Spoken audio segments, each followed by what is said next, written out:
ప్రభువును రక్షకుడును పాపులకు విమోచకుడిగా నిత్యము ఆయన కాచి కాపాడుతున్న దేవుడు, భద్రపరుస్తున్నటువంటి దేవుడు, ఏ ఒక్కరు నశించిపోకుండా అందరూ రక్షించబడి నిత్య జీవం పొందుటకు మనందరి కొరకు పరలోకను విడిచి భూలోకానికి వచ్చి ప్రాణత్యాగం చేసినటువంటి యేసయ్య నామములో తిరిగి మనలందరూ కూడా ప్రభు ఈ రీతిగా కృపా వాక్య ధ్యానంలో నడిపించినటువంటి దేవాతి దేవునికి కృతజ్ఞతాస్తుతులు చెల్లిస్తూ ఉన్నాను.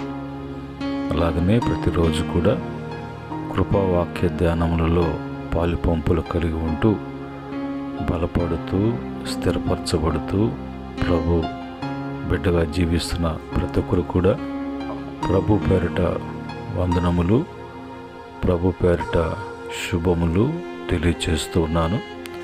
ప్రియమైన దేవుని బిడ్డలారా, తిరిగి ఉదయకాలపు దేవుని యొక్క పరిశుద్ధ గ్రంథంలో నుంచి మన కొరకు ప్రభు ఇచ్చినటువంటి వాక్యాన్ని మనం చదువుకొని ప్రార్థనాపూర్వకంగా ధ్యానం చేద్దాం.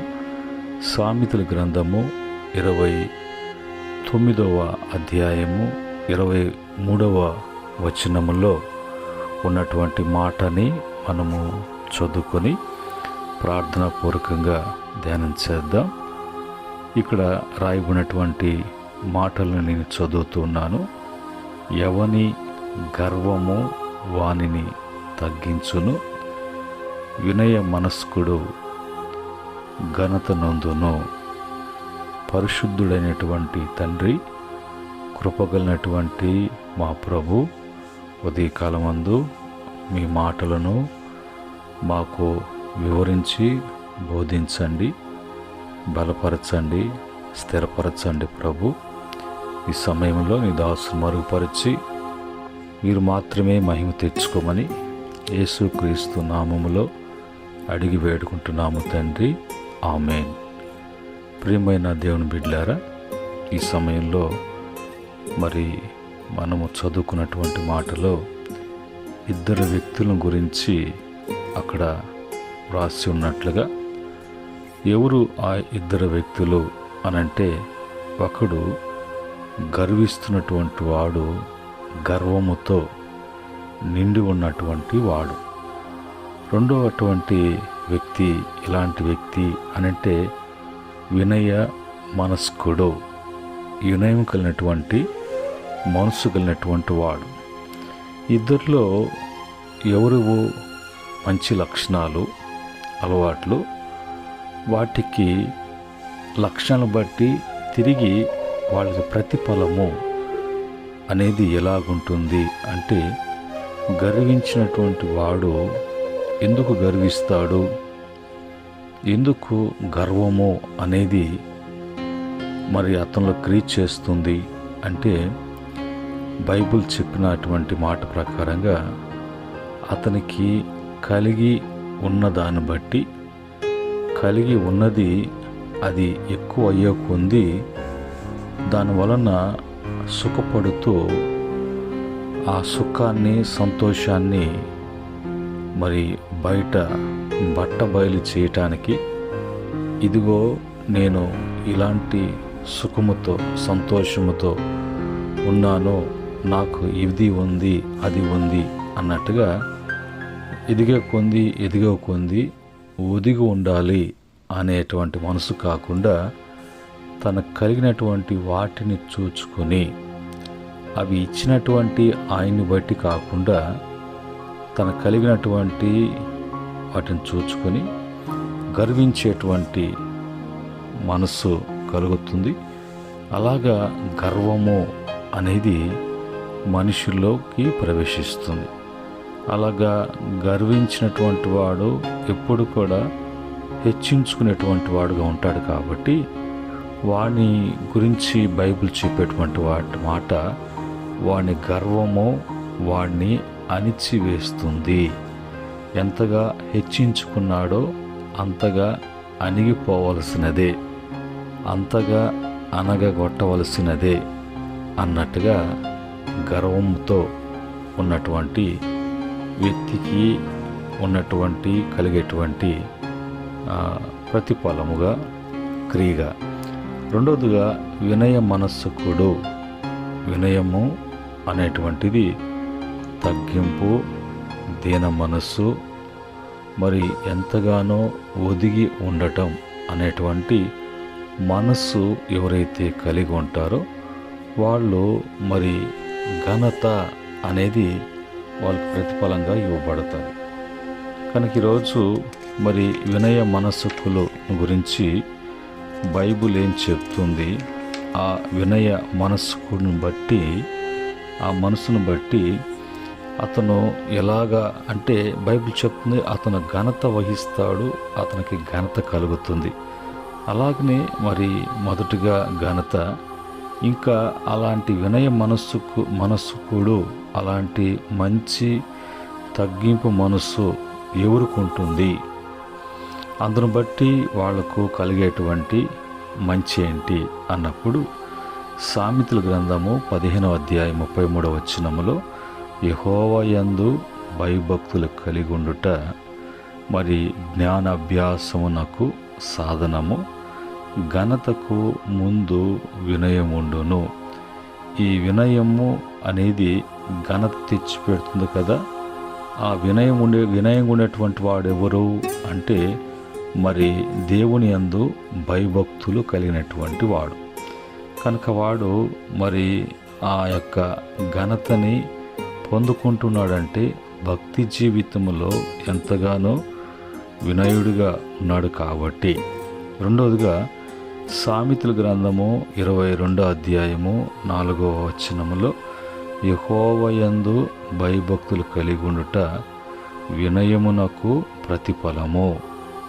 మనం చెప్పుకున్నాం, ఆ యొక్క భక్తి కలిగినటువంటి వాడి జీవితంలో కలిగి ఉన్నటువంటి వినయానికి ప్రతిఫలము దేవుడు ఐశ్వర్యమును, ఘనతను, జీవమును దాని వలన కలుగును. ఈరోజు ఒక మనిషి గొప్పవాడు అవుతున్నాడు అంటే అతనిలో దేవుణ్ణి గూర్చినటువంటి భక్తి అతనికి ఉన్నది. ఆ భక్తికి అతని యొక్క ప్రవర్తించేటువంటి వినయ ప్రవర్తన బట్టి ప్రతిఫలము దేవుడు అతనికి ఐశ్వర్యము అనేది అతను ప్రవహిస్తున్నాడు.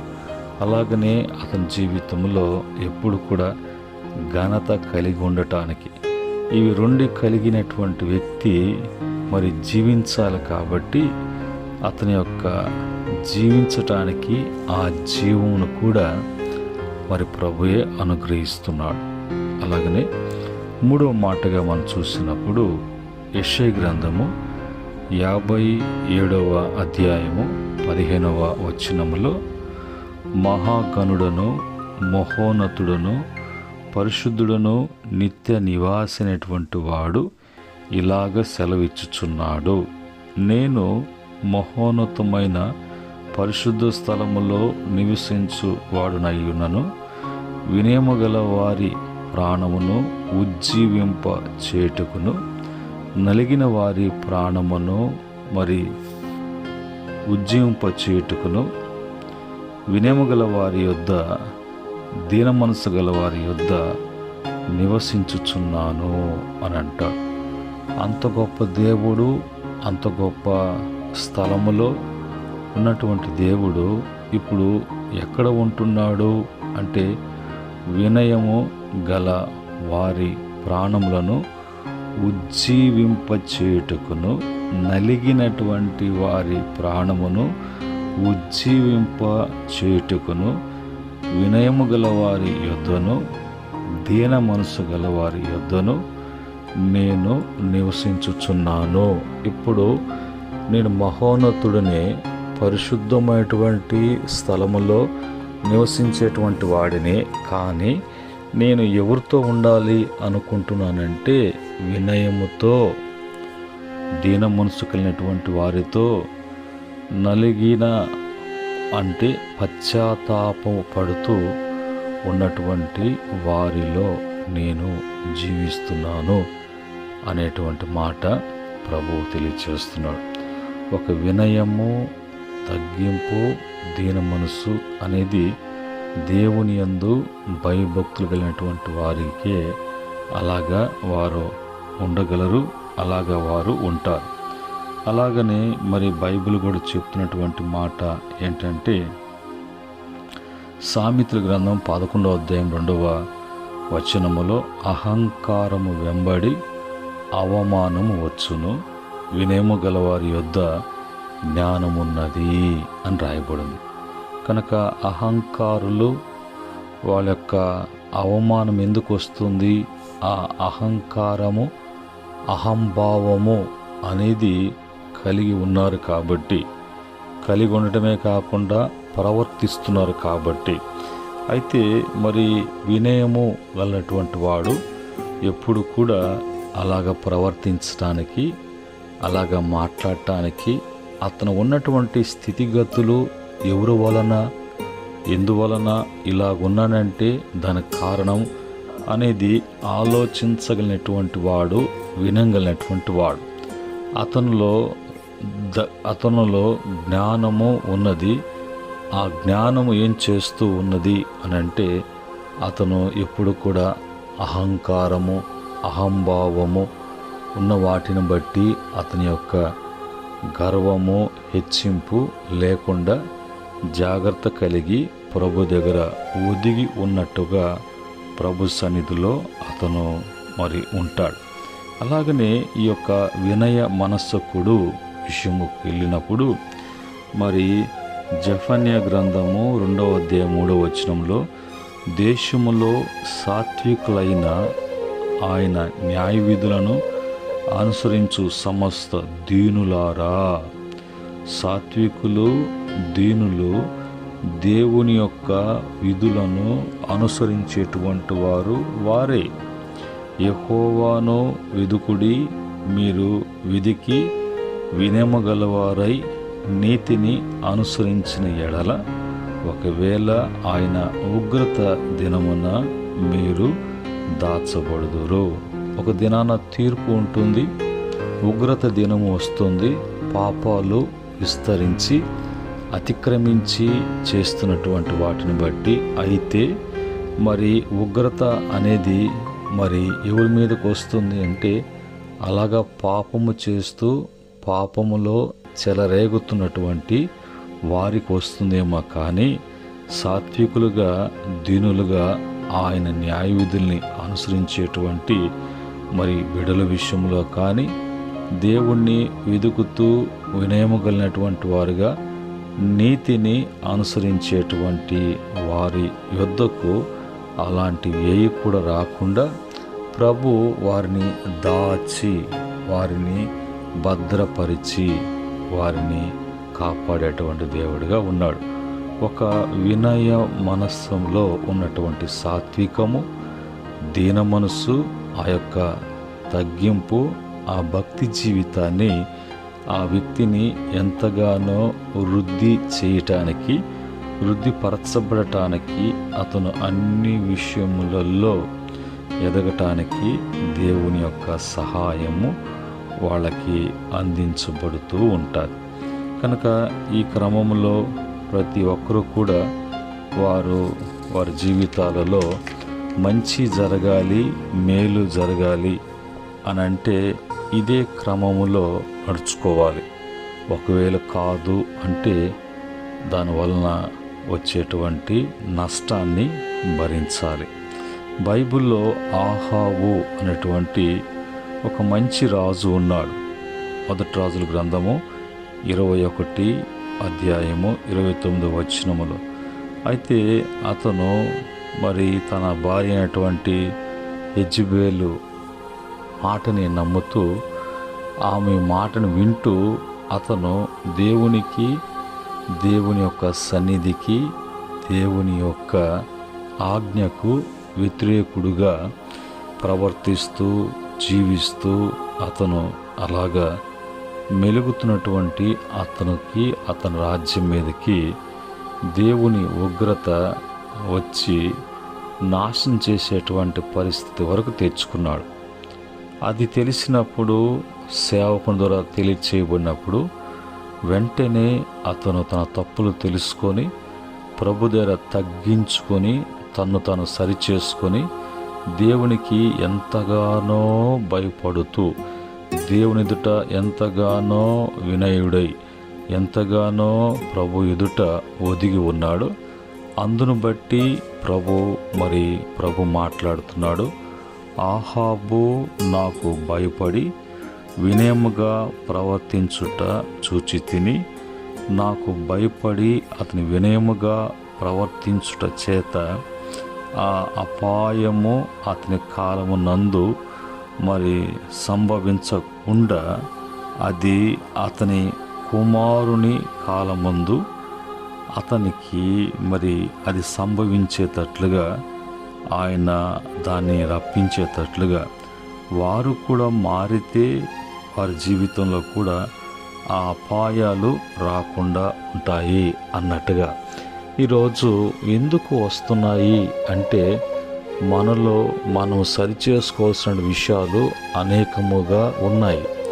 వాటిని వాక్యాన్ని బట్టి ప్రతిరోజు కూడా సరిచేసుకోకపోతే దాని వలన కలిగేటువంటి ప్రతిదీ కూడా భారాన్ని భరించటమే కాకుండా దాని వలన వచ్చేటువంటి అపాయాలు, నష్టాలు అన్నీ కూడా కోకొల్లుగా అవి ఆవరించి ఆ మనిషిని పతనము చేయకముందే వాక్యపు హెచ్చరికలను బట్టి ఈరోజు మనము ఏ విషయంలో గర్విస్తున్నామో, అహము కలిగి అహంభావముతో ఉన్నామో అనేది ఈ వాక్యాన్ని బట్టి మనము తెలుసుకోవటానికి, ఒకవేళ అలాగా ఉంటే సరిచేసుకోవటానికి ఎలాగ మనము మారాలి, ఎలాగ ఉండాలి, మనలో మొదటిగా ఏ భయము ఉండాలి, ఏ తగ్గింపు ఉండాలి, ఏ మనస్సు ఉండాలి, ఏ విధముగా ప్రవర్తించాలి అన్నీ కూడా ఉదయకాలం మందు